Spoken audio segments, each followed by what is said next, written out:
la fonction logarithme népérien, eh bien, c'est la fonction inverse ou la fonction réciproque de la fonction exponentielle. Alors, qu'est-ce que c'est qu'une fonction inverse ou fonction réciproque? Eh bien, on en a un bon exemple avec les deux fonctions, la fonction qui a x associe x au carré et la fonction qui a x associe racine carrée de x. Bien, cette fonction, la fonction qui a x associe racine carrée de x, on sait que cette fonction elle est définie sur R+, dans R+. Eh bien, si on limite l'ensemble de définitions de la fonction carrée à R+, c'est-à-dire que pour tout x positif ou nul, dans R+, eh bien, ces deux fonctions sont réciproques l'une de l'autre. À savoir quoi? Eh bien, à savoir que si j'applique le carré à la fonction racine, eh bien, j'obtiens racine carrée de x, le tout au carré, qui est égal à x. Mais aussi, si j'applique la racine carrée au carré, savoir racine carrée de x au carré, qui normalement est égal à la valeur absolue de x, je rappelle, mais dans le cas où x est positif, tout simplement, ceci me ramène à x à chaque fois. Autrement dit, la racine carrée du carré est égal à x, c'est le carré de la racine carrée est égal à x. Et on vérifie cela graphiquement avec deux courbes, la fonction qui a x associe x au carré sur R+, on le sait, est représentée par une demi-parabole, alors que la fonction qui a x associe racine carrée de x est une demi-parabole, mais orientée différemment. Comment lier ces deux courbes? Eh bien, on remarque qu'elles sont symétriques par rapport à la première bisectrice, avoir bien entendu la droite d'équation y égale x.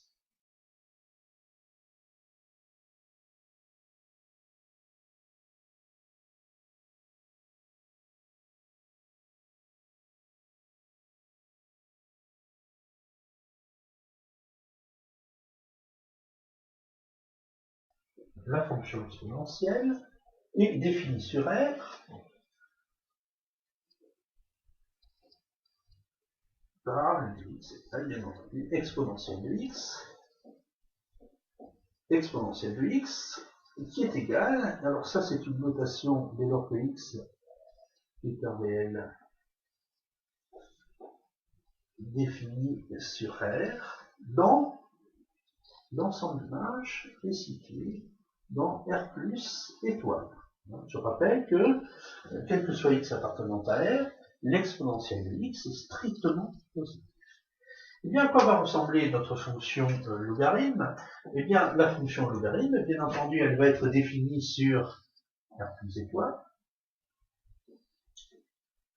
notée Ln comme logarithme népérien. Elle est définie sur R plus étoile, et son ensemble image, donc, sera une R. Comment ça va se passer au niveau graphique? On se rappelle la représentation graphique de la fonction exponentielle, avec nos deux fameux points clés, à savoir le point d'abscisse 0 est d'ordonnée 1, et le point d'abscisse 1 est d'ordonnée E.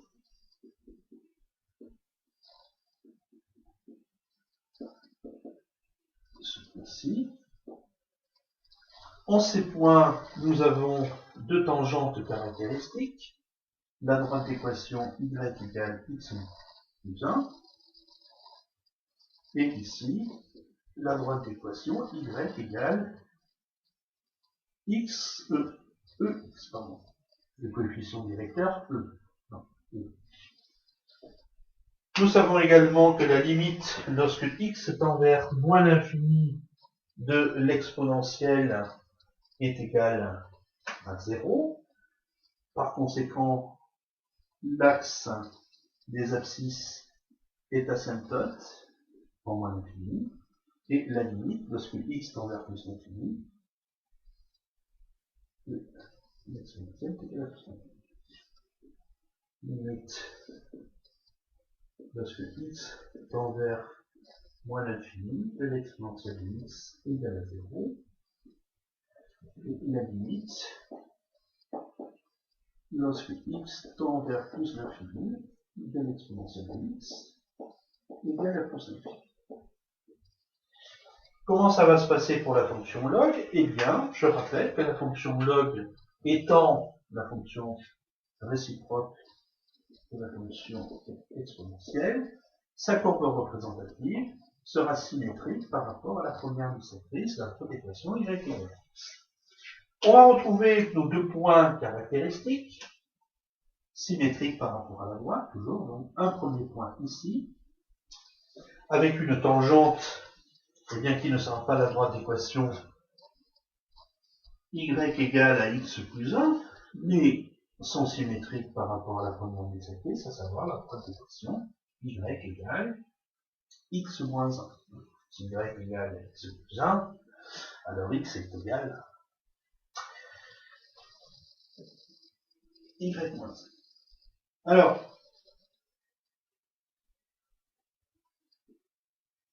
ici, le deuxième point clé, bien entendu, au lieu d'être le point d'abscisse 1 et d'ordonnée E, eh bien, on va obtenir le point d'abscisse E et d'ordonnée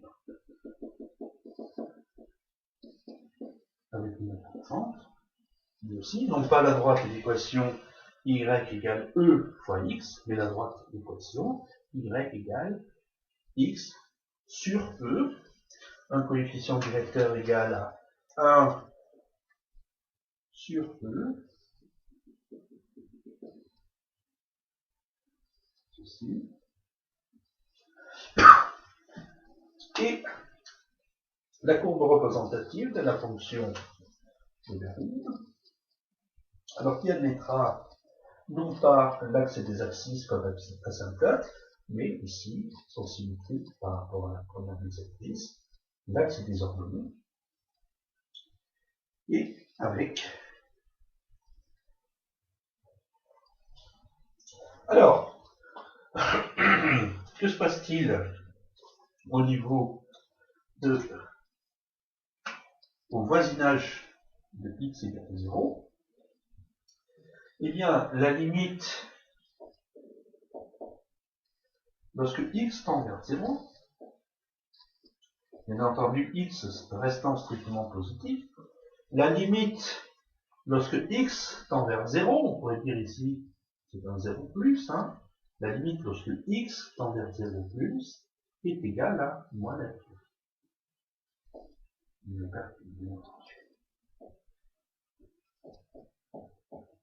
Et en plus l'infini, la limite lorsque x tend vers plus l'infini, lorsque x tend vers plus l'infini, eh bien, le logarithme tend vers plus l'infini.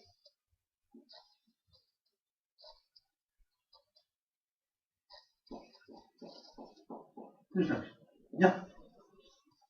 Voilà donc un aperçu des fonctions logarithmes, des fonctions exponentielles, très facile à tracer, dès lors qu'on tient compte de ces deux points clés et des asymptotes. Une fois que ceci est tracé, les courbes sont très faciles à tracer. Alors,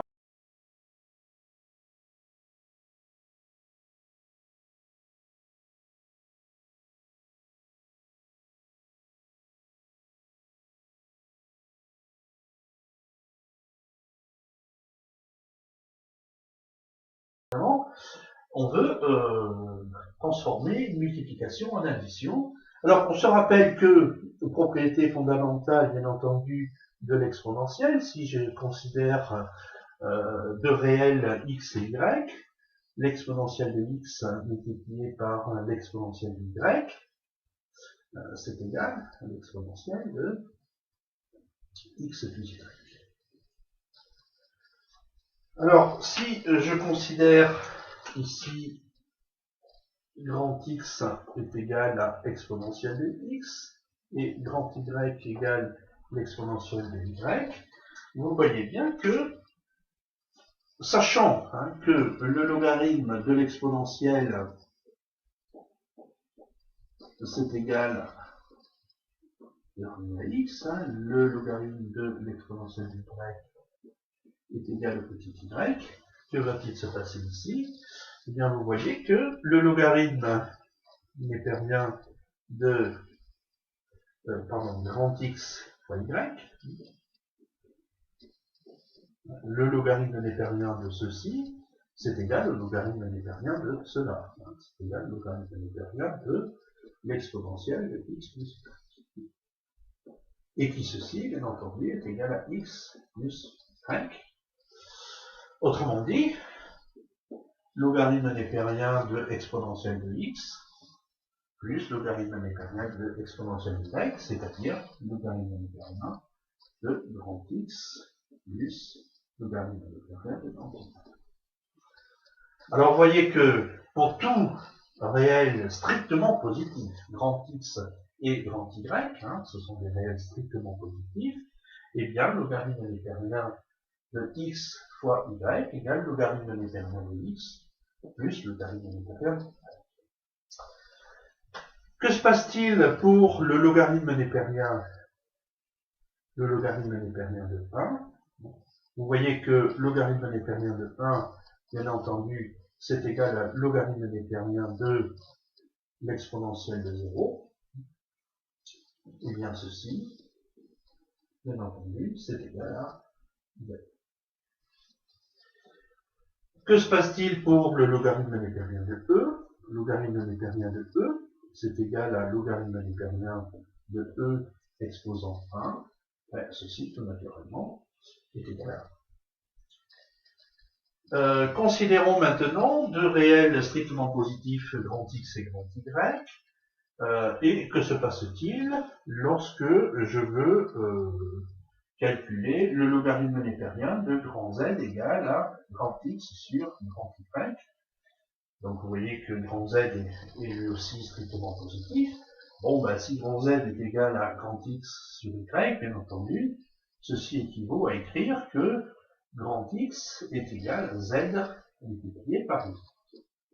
Par conséquent, le logarithme népérien de grand X n'est autre que le logarithme népérien de grand Z fois grand Y, et ceci est égal à logarithme népérien de Z plus logarithme népérien de grand Y.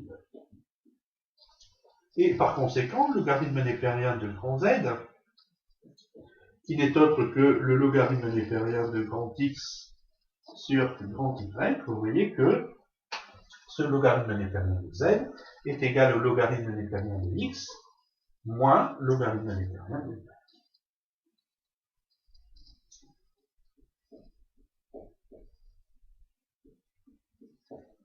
Voilà. Alors, bien entendu, on peut aussi établir, d'après cette propriété ici, que pour tout entier n, logarithme népérien de x exposant n, qui est logarithme népérien de x fois x fois x fois x, etc., c'est égal logarithme népérien de x plus logarithme népérien de x plus, etc. Donc, évidemment, logarithme népérien de x exposant n va être égal à n fois logarithme népérien de x. Bon, donc, ces propriétés sont très faciles à retenir. On transforme les multiplications en addition, les quotients en soustraction, les puissances en multiplication.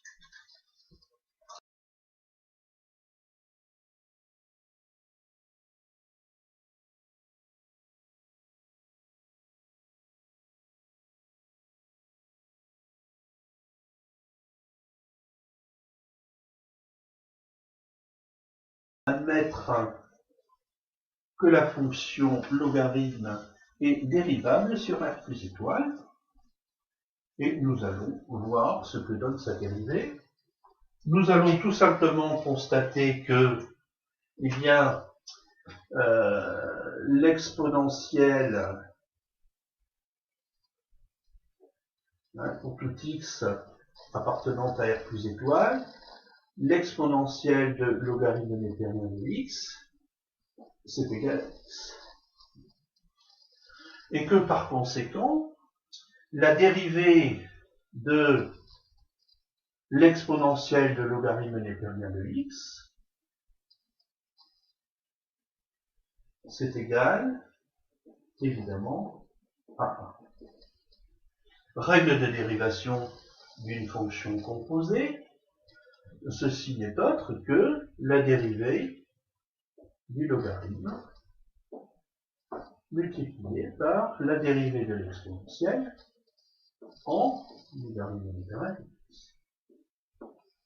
Mais je sais que l'exponentielle étant égale à cette dérivée, vous voyez que ceci me donne logarithme népérien de x, dérivée du logarithme népérien, multiplié par l'exponentielle du logarithme népérien de x. Donc ceci c'est égal à 1. Or ceci, bien entendu, n'est autre que x, et nous en déduisons que la dérivée du logarithme népérien, eh bien, c'est égal à 1 sur x. Toujours pareil, ceci pour tout x strictement positif. Si je considère ceci, donc la fonction logarithme appliquée à une fonction u, avec u ayant comme ensemble d'image, donc u étant une fonction dérivable, admettant comme absent ensemble d'image, un sous-ensemble de R plus étoile, c'est-à-dire que quel que soit x, u de x, bien entendu, est strictement positif, et bien la dérivée de ceci, c'est égal à u de x, multiplié par la dérivée du log en u de x, c'est-à-dire 1 sur u de x, autrement dit. On va obtenir cette forme. Alors, revenons ici. Que se passe-t-il? On sait que x est strictement positif, donc on voit bien que la dérivée du log est toujours strictement positive. La fonction logarithme est donc une fonction définie et dérivable sur R plus étoile, strictement croissante.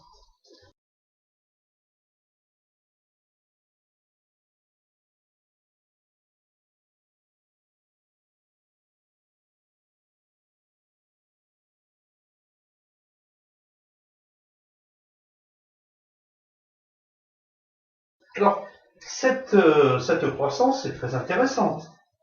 On a vu que pour les exponentielles, ça nous permettait de gérer les équations et les inéquations de manière très confortable. Eh bien, il en va de même pour la fonction logarithme, puisqu'elle est, elle aussi, strictement croissante. Que se passe-t-il pour les inéquations? Les équations, d'abord. Eh bien, si, évidemment, j'ai une égalité de la forme logarithme népérien de grand A qui est égal au logarithme népérien de grand B, si je dois résoudre une équation de ce type, eh bien, je dois me rappeler que ceci équivaut à écrire que, on a entendu, tout simplement, grand A,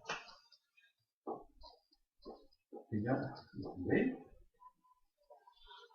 Alors, notre façon de voir, vous savez que lorsque vous avez des logarithmes, lorsque vous voulez vous débarrasser des logarithmes, eh bien, vous les faites manger par la fonction exponentielle. L'exponentielle arrive ici, comme Pac-Man. Il mange le logarithme népérien de A, il ne reste plus que le A. qui est égal donc, à l'exponentielle de l'oméga b. Oui, bon, de toute façon, on voit les choses. Les inéquations, bien entendu, si logarithme népérien de A est strictement inférieur au logarithme népérien de B, ou inférieur ou égal, bien entendu, cela équivaut à dire que, on pourrait le faire avec l'exponentielle, fonction exponentielle étant strictement croissante, ce qui va dire que l'exponentielle de logarithme népérien de A, c'est-à-dire A, est strictement inférieur à l'exponentielle de logarithme népérien de B, aussi limité par l'exponentielle. Donc, grand A, strictement inférieur